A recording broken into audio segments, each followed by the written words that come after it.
ვიცით რა ხდება ეს რელიგია სახელმწიფო რელიგიათ არის ახლა გამოცხადებული მართლმადიდებლობა და ეგ არის ჩვენი ჭირი მეთქი სვამას ხასუს საქართველოს ისტორიაში ჭირი არის მართლმადიდებლობა რო იცოდეთ მარტივად რო დამისვათ კითხვა ტელევიზორში რა პრობლემაა საქართველოში მართლმადიდებლობა გადააგდეთ მე პირველად ამას დავასვენდი ერმა მართლმადიდებლობა ამოიღოს ერმა თავიდან მერე უკვე პოლიტიკურ მოწყობაზე ვილაპარაკოთ გელაპარაკეთ ეს არ არის პესიმიზმი არაფერი არ გამოიცვლება საქართველოში თუ მართლმადიდებლობა ისევ დატოვეთ გინდა ივანიშვილი მოიყვანეთ მანდა გინდა კიდე სხვა გინდა რუსმა მართოს გინდა ზუსტად ისე წავა ეგ ამბავი ესე ვერ იქნება ეს დიპლეპიტოში და მთლიანობაში ეს სულ აკუცმაზე რაც ჩვენ დაგვაკლო ესე იგი მტერმა ეხლა მართლმადიდებლობა აკეთებს ღმერთი არც ერთმა არ მიატოვოს თორედ ყავი გაძრებათ იქიდან ათეიზმში გადაბარგებას უფლება არ აქვს მათ მიატოვონ ორგანიზაცია სადაც მეტი აქცენტი არის ოკულტიზმზე ჩხიბაობაზე და ზერელე ქრისტიანობაზე ეგ მიატოვონ თორე ღმერთს მიტოვება მაგათ ზუსტად დაუმთავრდებათ მე კი ვიცი რომ მათ ბიბლიასთან დაიწყეს ურთიერთობა და ეს უკვე ცოცხალ ღმერთთან კონტაქტს გულისხმობს და მე შესაბამისად რომ გამრავლდება ბევრი ხალხი შენობაც შეიძლება იყოს ესეთი სადაც ადამიანები იკრიბებიან და ადიდებენ ღმერთს ესაუბრებიან და ლექციასაც ისმენენ ის კი არა ისე გავაკეთო და დღეს ისეთი მდგომარეობაა პლანეტაზე რომ ჯერ კიდე ტოზერი ძახ და ეკლესიები უკვე დაიხუროსო ესე იგი შენობები სახლებში უკვე ბიბლია გაქვთ სწორია ვეთანხმები 100%-ით რა შედეგი აქვს ამას რომ უბრალოდ გაკეთდა ერთი ისა ჩამოყალიბდა ბიუროკრატიული რელიგიური ძალაუფლება რომლებსაც აქვს ძალიან კარგი ფინანსური შემოსავალი ეს არის სამსახურები მე ვაკრიტიკებ უკვე დასავლ თელ იმას უკვე ეს უკვე ამას ებრძოდა იესო და ჩვენ რატომ უნდა მოგვატყუოს ვინმე ახლა ჩვენ ვართ თავისუფალი ხალხი თქვენ ჩვენ გააქვს ბიბლია რანაირად ხარ ურწმუნო ახლა შენ ამიხსენე ვინ გითხარ ურწმუნო ხარ ვინ გვეტყვის იმას რომ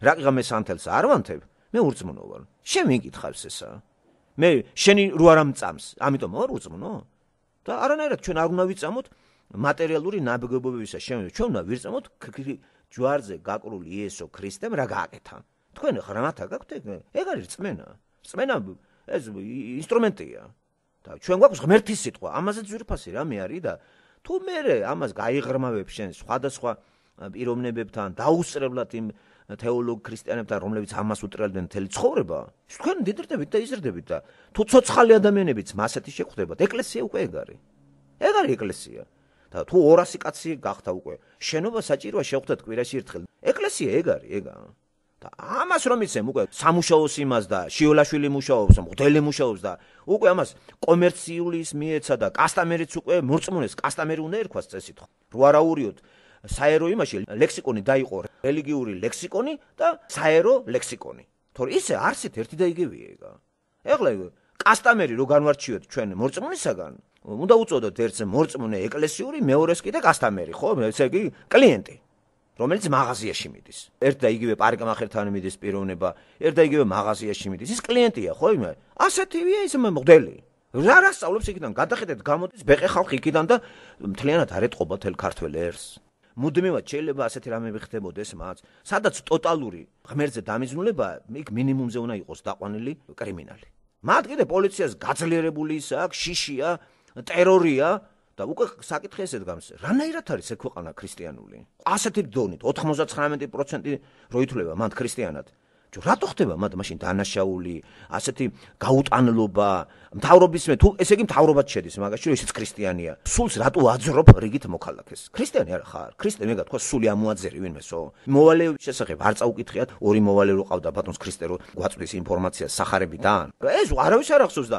ამიტომ უნდა მივხვდეთ ჩემო კარგებო რომ მათ არაფერი საერთო იმ ქრისტიანობასთან არ არის მე რო ვიცნობ ბიბლიის მეშვეობით მთელი ისტორიის მანძილზე მთელი სრული ისტორიის საქართველოს მანძილზე ეს იყო ჩვენი არასწორი ურთიერთობა ღმერთთან და ბევრჯერად თქვი მტრებით სიმიტონ შემოგვესია მაგალითი ბიბლიიდან არის როდის შეესევა მტრები ისრაელის ერს ისტორიულ წიგნებს გადახედეთ ძალიან გთხოვთ ეს გახაზეთ და თქვენი მუშაობთ ამ საკითხზე ერთხელ და სამუდამოდ ეგ საკითხი დახურეთ თქვენ ცნობიერებაში ჩვენ კი უკუღმა მოგვაწოდა სატანამ ძვირფასი ქვეყანა იყო და მტრებს უნდოდა ძვირფასი ქვეყნის განიავება მაგრამ არ იკითხავთ რა მტრები მოდიოდა ყველაზე ყრუ და ბლუ სულ მუსულმანები გვიტებდნენ არ მოსულამან ფრანგი გერმანელი თავისი კულტურით ინგლისელი ხო საერთოდ არ გამოჩენილა ჩვენთან არ შემოსულა მან სპერჯენი მე-19 საუკუნის გიგანტი რომელიც მთელი ბრიტანეთში იყო ერთ-ერთი ძლიერი ამღორძინებელი ქრისტიანული სულისა, საქართველოში სურვილი არ ქონია შემოსulis.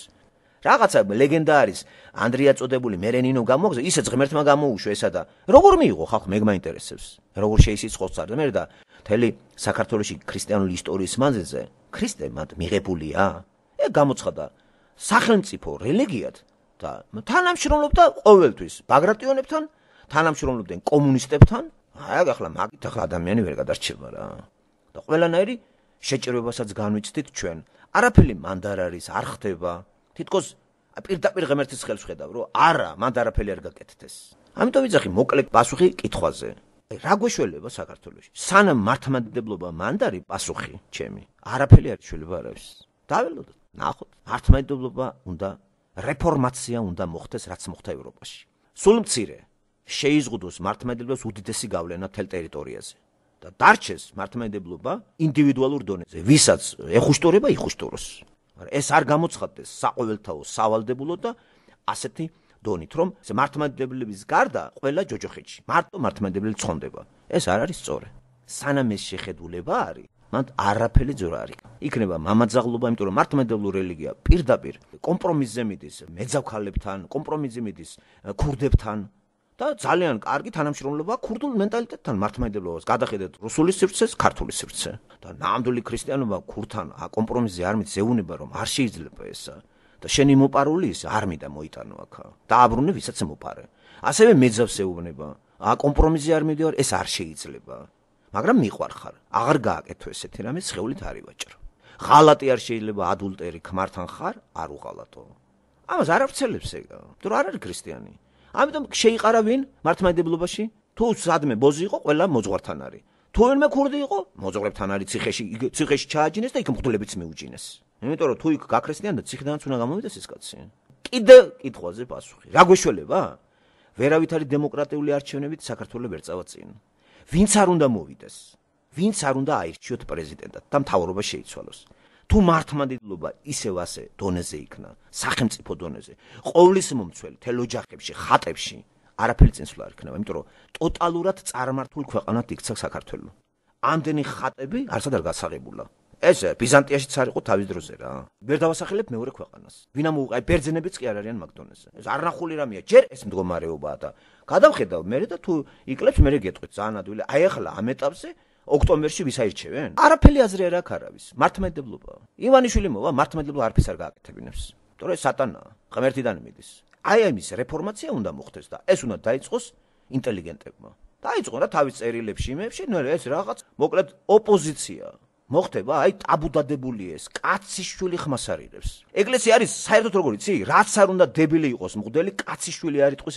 აი იმის გაკრიტიკება არ შეიძლება და სააკაშვილის კრიტიკა ინტელექტუალური პიროვნებაა, ხო, სულ ყველა მთავრობაში, მაინც წიგნები და ის ყველა მიცი წაკითხული აქვს რაღაცა. იმას აკრიტიკებენ. მღვდელი რო ბნელია. იმას რატო ვერ ხედავს ვერავინ? ნინელი ჩარკვეტაძე თავის მღვდელში რო დადის, რა უფრო ჭკვიანია ვიდრე ნინელი ჩარკვეტაძე, მაგის ჯერა მაგას? აი იმას მონუსხულია. და უჯერებს. აი გიპნოზია გაკეთებული. ამიტომ გიპნოზს შევეშვათ და გაჯანსაღდეს. აი ესეთ გიპნოზირებულ ეკლესიას მოგვაშორა კომუნისტებმა ღმერთისნებით, რომ ღმერთ დაბრუნებულიყავით 70-იან წლები ათეისტი რო ვიყავით. პირიქით მოხდა, რასაც მოგვაშორეს, ისევ იმას დაუბრუნდით. ეგრე იყო დაგიპნოტიზირებული საქართველო და გამოვედით რა ამ ცნობებიდან, ჯანსაღი ცნობიერება შემოვიდა. სატანასთან ასეთ სამსახურს პირდაპირ გაგებით, რელიგიური გაგებით, ისევ ჯობდა სოციალური გაგებით ისევ ყოფილიყავით. ათეიზმი ეს სოციალური გაგებით თანამშრომლობა სატანასთან. მართლმადიდებლობა რელიგიური გაგებით არის სატანასთან თანამშრომლობით. აქ ესე იგი მას ძალა აქვს. აქ ძალა არ ექნებოდა. სოციალური გაგებაში როცა ვზივართ ჩვენ, სატანას ისეთი ძალა არ აქვს. რელიგიურ გაგებაში აქ მისი სფეროა. იქიდან არ გაგიშვებს. სხვადასხვა დასკვნებები, ხატები ის შემოდის. და გადახედეთ კომუნისტური იმაში უფრო ჯანსაღი არ იყო ერი? უფრო ხალისი მეტი სიხარული იქ იყო, გადახედეთ ტყუილი არ არის. მე მახსოვს მაშინაც 60-იან წლები, 70, 20 წელს, 23 წელსა ვარ. მე მახსოვს როგორი სიხარული იყო ყველგან. სიხარული იყო, ჯანსაღი აზრი იყო. მე ერთი იყო შეხედულება ყველაფერზე, შედარებით. ეხლა საზოგადოებას უდაყრუებულა. ასეთი სირევენა და სიდებელი, ხა ის კაკული, ეს ის კაკულია? 20 წლის უკან მაგას გააკეთებდა, რასაც ახლა იწახის. ეს გაბედავდა და ტელევიზორიდან სულიერებაზე გველაპარაკებოდა. აი ეგ არის ჩვენი უბედურება. გადაბარგდა ყველა იქა ესაძეები ისენი და შიოლაშვილია ნომერ პირველი ამათვის. აი ეს საწყლები. შევარდნაძე გაცვალეს შიოლაშვილზე. მონები ბატონი რომ მოშორდათ ამ ძველ მონებს, აი ერთი ყავთ, ერთი ბატონი და იმას შეეტენა ყველა რა. აი მან რეფორმაცია დაიწყება, ეგ იქნება სიგნალი იმისა, რომ საშველი არის. ჯერჯერობით არ. პირველი რა მოხდა ევროპაში? ტოტალური კათოლიციზმს დაუპირისპირდა რეფორმატორები. მაგათი მიღწევა ეგ არის, მეტი არაფერი. შესაბამისად წავიდა ეკონომიკა. მაქს ვებერს აქ წიგნი. მაქს ვებერი ძალიან ძლიერი ავტორიტეტია, ხო იცით ეგა? რატომ მოხდა რეფორმაცია? რა წინსვლა იყო ეს ეკონომიკაში? რატომ მოხდა მე აღორძინება მეცნიერების ყველაფრის? უბრალოდ ამაზე აღარ შეჩერდნენ და უფრო და უფრო დაბლა წავიდნენ და მარქსიზმამდე მივიდნენ. მაგრამ თავდაპირველი საწყისი სწორი იყო. გამოგლიჯეს რა ესეთ გაგებას კათოლიციზმის გაუთავებელი ძალაუფლება მეფეებს რასაც უნდა იმას აკეთებინებდნენ მაგინი ნიშნავდნენ ყველას და ყველაფერს მე ბიბლია არანაირად მშობლიურ ენაზე არავინ არ იცის ბიბლია ყველა ხო ვერ ისწავლის ამ ლათინურსა და იმას ხო ბერძნულსა რა ყველას უნდა და თავის ენაზე და პირველად დაიწყო გერმანელებს დაიწყო ხო მარტინ ლუთერა გერმანულ ენაზე დატო მე ინგლისურ ენაზე იდება ესა შეიჭრა რიგით ადამიანის ცხოვრებაში შევიწრა ბიბლია ღმერთის სიტყვა ყველას დაურიგდა წერილების სახში აღარ იყო დამოკიდებული ყველა პაპზე აი ესეთი რამე საქართველოში არის საქართველოს ისტორიაში გასი რამე არ ყოფილა მან იყო რა იცი ცოტა აჯანყდებოდა ეკლესია რაღაცა მე მგონი ისე და აი მე მეცე მოდი რა შევთანხმდეთ მეც და შენ ტკენი შენიანი ვარ კოჭების გორება იყო მუდამ ბაგრატიონების მღვდლები იყვნენ ესენი ხალხის არ იყო ეკლესია ყოველთვის იყო მეფეების ჯოგი კიდე გადაყრილი მღვდლებიც ესე გროტესკულად მოწოდებული რო არის ქართულ ლიტერატურაში ეს არ არის ტყუილი თვით ილია ჭავჭავაძეც კი აკრიტიკებს თავის სამღვდელოებას აკაკი წერეთელი თელი სატირა საით არის მიმართული იმ სასულიეროსკენ რომელიც მართლმადიდებლობა ქვია და ბუნებრივია უნდა მოსულიყვნენ კომუნისტები მომწიფთა რა ერში უკვე ათეიზმი შეცდნენ რომ აქედან გამოსვლა არ ნიშნავს იმას ღმერთი არ არის ამ პირიქით ამაში რო დაინახავ და იტყვი რომ აი მის მამნე თვისებებში რომ ღმერთი არ არისო, სწორი არ არის. მე ასე დავსვამ კითხავს. ეს ღმერთს ემსახურება რა. ღმერთი არის, მაგრამ ეს ღმერთს არ ემსახურება. ამიტომ ღმერთი დავტოვოთ, ეგ ხალხი მოვტეხოთ. რეფორმაცია ჩემის აზრით ეგ არის. ღმერთის ნამდვილი ღმერთის დატოვება და ცრუ ვინც ღმერთთან არის მოვიშოროთ. და აღორძინდა ეკონომიკაც, ყველაფერი, ცოტა ზნეობა, ცოტა ისა და შეიმუშავდა მე კანონები და კანონები დაეფუძნა ამას, რომელიც დღესაც არის და უკვე კრიზისით შეეპარა. შეეპარა ამ კანონებს აღარავინ აღარ იცავს. ქრისტიანულ საფუძველზე აღმოცენებული კონსტიტუცია და კანონები უნდა შეასრულოს ვინ? ავღანეთიდან გადმოხვეწელმა, ინდოეთიდან აღარ ასრულებენ. და უკვე გაკაცრდება ზედამხედველო პოლიცია, პოლიციური რეჟიმი, იმიტომ არის კანადაში იმაში, რომ ამ კანონების თვითონ ადამიანი მატარებელიც არ არის და არც ასრულებს. თქვენთან კატასტროფაა ხალხო. ამიტომ აი ეგ ჭირი, მე ჭირს ვეძახი. მართლმადიდებლობა ეს არის ჭირის საქართველოს ისტორიის ჭირი არის ეგა. ქართველი ერის ჭირი არის. არაფერი რეფორმაცია მაგარ მოხდა. ევროპაში რეფორმაცია იყო, აქ დაგინებული იყო. მან და რუსეთში ხელი არ დავაკაროთ ამას.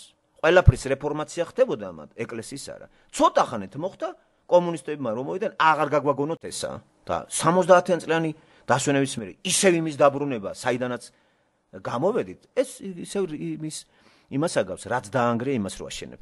ან კიდე ნარწყებს რო უბრუნდება ძაღლი. და ღორი კიდე ტალახში დაბანელი რომ მიდის აგურავთ. აი ეგ არის ჩვენი ამბავი ჩემოკარგებო რო იცოდეთ. დაველოდოთ. მე ღრმარწმენა მაქვს იმისა რომ აი ეგ მართლმადიდებლობა თუ ესეთ დონეზე, აი რომელიც დონეზეც ახლა დარჩება, ეკონომიკური თვალსაზრისით, პოლიტიკური თვალსაზრისით, მორალის თვალსაზრისით გაჯანსაღებას არ ელოდეთ. დღეს ახლა თემურლენგი არ შემოგვესევა. ეგ დრო წავიდა. სამაგროთ აგე შიგნიდან არის მტერი. მანდ მიდის უკვე გახწნა გათახსირება, ცინიზმი.